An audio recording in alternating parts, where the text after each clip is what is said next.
જય શ્રી કૃષ્ણ વૈષ્ણવ.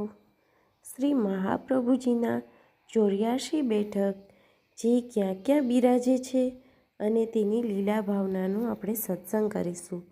બેઠક પહેલી, શ્રી ગોકુળની બેઠક, શ્રી ગોવિંદ ઘાટ. શ્રી ગોકુળમાં શ્રી મહાપ્રભુજીની 3 બેઠક છે. ગોવિંદ ઘાટ પર છોકરના વૃક્ષ નીચે છે. જ્યારે આ પ્રથમ શ્રી ગોકુળ પધાર્યા ત્યારે દામોદરદાસજીને આજ્ઞા કરી કે દમલા ગોવિંદ ઘાટ અને ઠકરાણી ઘાટ કેમ સમજાય? એટલામાં અકસ્માત એક સ્ત્રી હીરાના પન્નાના આભૂષણ પહેરી અને ત્યાં આવી અને કહ્યું કે છોકર નીચે ગોવિંદ ઘાટ છે અને દક્ષિણ તરફ ઠકરાણી ઘાટ છે, એમ કહી અને અંતર્ધ્યાન થઈ ગયા. ત્યારે શ્રી આચાર્યજીએ કહ્યું કે શ્રી યમુનાજી પરમ ઉદાર છે, આપણને બંને ઘાટ બતાવી ગયા.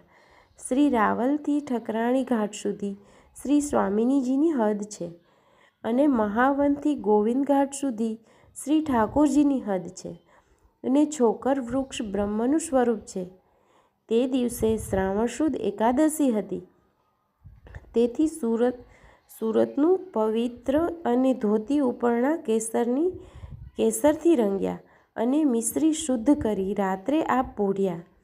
દામોદરદાસ દૂર સૂતા હતા. તે સમયે શ્રી મહાપ્રભુજીના મનમાં ચિંતા થઈ કે મારું પ્રાગટ્ય ભૂતલ ઉપર દેવી જીવોના ઉદ્ધાર માટે છે.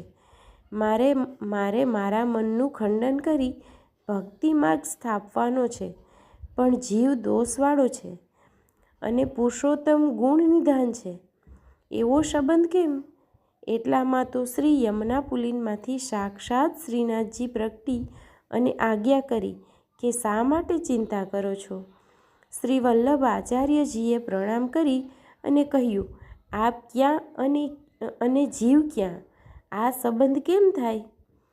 ત્યારે શ્રીનાથજીએ આજ્ઞા કરી કે જેને તમે નામ દેશો તેનો સકલ દોષ સેવા નિવૃત્ત થશે અને શરણે આવનારનો હું ઉદ્ધાર કરીશ.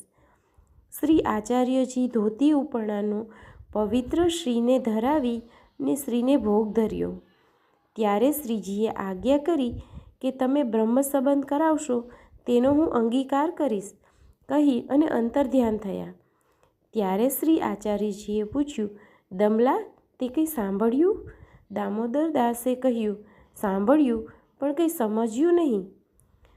શ્રી પુરુષોત્તમના વાક્ય વેદ ના સમજે તો જીવ શું સમજે? આપે કહ્યું, દમલા શ્રી ઠાકોરજીએ બ્રહ્મ સંબંધની આજ્ઞા આપી પછી દામોદરદાસની ઈચ્છાથી બારસના દિવસે સ્નાન કરી અને છોકર નીચે બ્રહ્મસંબંધ કરાવ્યું અને માર્ગનું રહસ્ય તેના હૃદયમાં સ્થાપ્યું અને કહ્યું, દમલા આ માર્ગ તારા માટે જ પ્રગટ કર્યો છે. આ ચરિત્ર ગોવિંદ ઘાટની બેઠકજીનું છોકરના વૃક્ષ નીચે દેખાય છે. શ્રી વલ્લભાધીશ કી જય.